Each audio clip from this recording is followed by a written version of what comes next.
Queen Mary I didn't just think she was pregnant. She showed signs. Her court believed it. Ambassadors reported it as fact. Te Deums were sung. Birth announcement letters were drafted. London even celebrated the birth of a prince. And then, nothing. In my main beginner's guide to Mary I this week, I mentioned Mary's long-standing health issues and the 2 pregnancies that never produced a child. The obvious questions are, was she really pregnant? Were they phantom pregnancies, or was something else going on?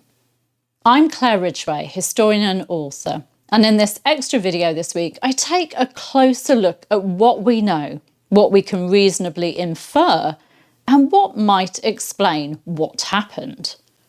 But before I begin, please do like and subscribe and hit that notification bell to be alerted to my videos as they come out. I've got so much Tudor bliss in store for you. And as I record this, my channel has over 78,000 subscribers. A huge thank you to those of you who've clicked subscribe. It really helps my videos get found. My goal, and it's a big one, and it's my goal for this year, but hey, why not shoot for the stars, is to reach 100,000 this year. So please spread the word around to your history-loving friends and click on that subscribe button. It's free, it takes a second to do, that's it. But it matters so much, it means the world to me. Now let's get back to Mary I. In November 1554, just 4 months after her marriage to Philip of Spain, Queen Mary I believed she was pregnant. And she didn't keep the news to herself for long. She told Cardinal Reginald Pole that she'd felt the child stir when he greeted her. Te Deums were sung in celebration. The news spread across England and beyond. Imperial Ambassador Simon Renard reported confidently, "There is no doubt that the Queen is with child, for her stomach clearly shows it and her dresses no longer fit her." Later that same month he wrote, "The lady is well with child, God be thanked, for she has felt the babe and presents all the usual signs on her breasts and elsewhere." Mary herself wrote to her cousin and father-in-law, Emperor Charles V, to share the good news. So this wasn't rumour, this was certainty for Mary. The baby was expected on or before the 9th of May 1555.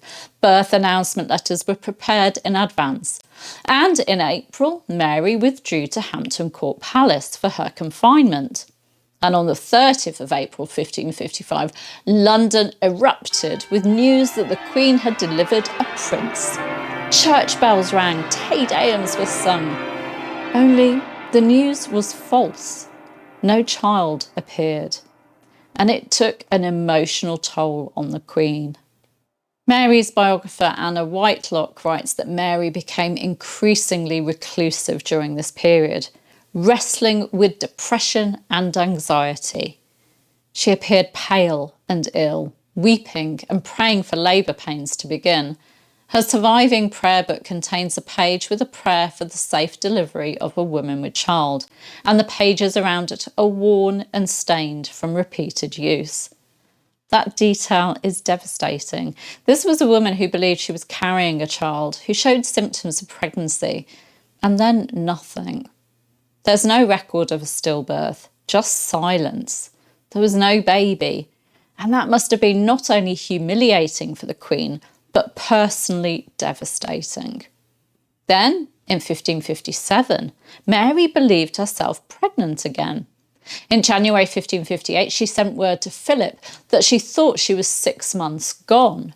The Count of Ferrier was dispatched to England. He concluded that Mary was making herself believe that she is with child, although she does not own up to it.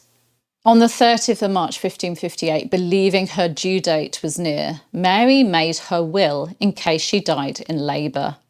Again, no baby came, and by May of that year, her health was visibly deteriorating.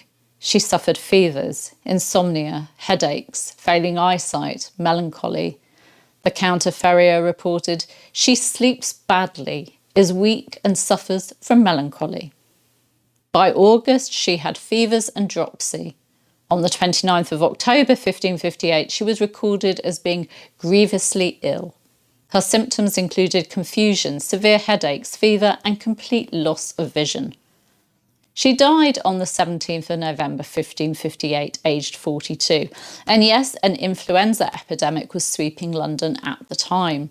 Chroniclers record thousands dying. Her own physicians died, and Cardinal Pole died the same day as the Queen, so I have no doubt that influenza actually killed her. But what about everything else? Well, Mary had suffered menstrual irregularities since adolescence. Contemporary physicians diagnosed her with strangulation of the womb. This umbrella diagnosis covered amenorrhea, missed periods, abdominal swelling, headaches, depression and melancholy, digestive problems, palpitations, fainting and anxiety, and fearful dreams. Mary's health issues were long-standing. Which brings us to the question, were these phantom pregnancies or something more?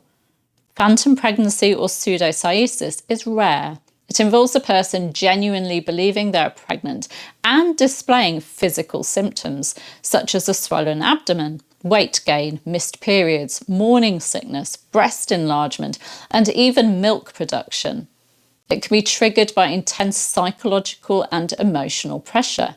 And Mary had immense pressure. She was 38, she needed an heir. Her religious settlement depended on it, her marriage depended on it, her legacy depended on it. But pseudocyesis is rare, and 2 such episodes in quick succession, well, that raises questions. In a journal article titled "The Aching Head and Increasing Blindness of Queen Mary I," Milo Keynes proposed a different explanation. He suggested that Mary suffered from a prolactinoma, a tumour of the pituitary gland. Now this is interesting because a pituitary tumour can cause amenorrhea, missed periods, milk secretion and infertility. It can trigger headaches, it can press on the optic nerves, causing vision problems. It can cause depression, produce hormonal imbalances, and lead to hypothyroidism symptoms. And Mary's reported symptoms included severe headaches, failing eyesight, milk secretion, abdominal swelling, missed periods, depression, insomnia, digestive issues, hair loss, pale complexion, and confusion in her final year. Keynes argued that a prolactinoma is consistent with these symptoms. He also dismissed ovarian cancer and cystic ovarian disease because they don't account for the neurological symptoms, particularly the headaches and visual failure. I find Keynes' argument convincing. A pituitary tumour could explain why Mary thought she was pregnant, and also her headaches, vision loss and depression. However, I still believe that Mary actually died of influenza. The epidemic evidence is simply too strong. What I suspect is this. Mary had an underlying endocrine disorder, likely a prolactinoma, that shaped her health for years, and influenza finished what illness had already weakened. But beyond diagnosis, what matters most is this. Mary believed she was pregnant twice. She prayed over it, she prepared for it, and she made her will for it. And each time hope dissolved into humiliation and silence. Her reign is often remembered for burnings and politics, but perhaps one of its deepest tragedies was something much quieter. A queen who believed she was carrying the future of her faith and realm, and discovered she was carrying only empty hope. Her story is a sad one.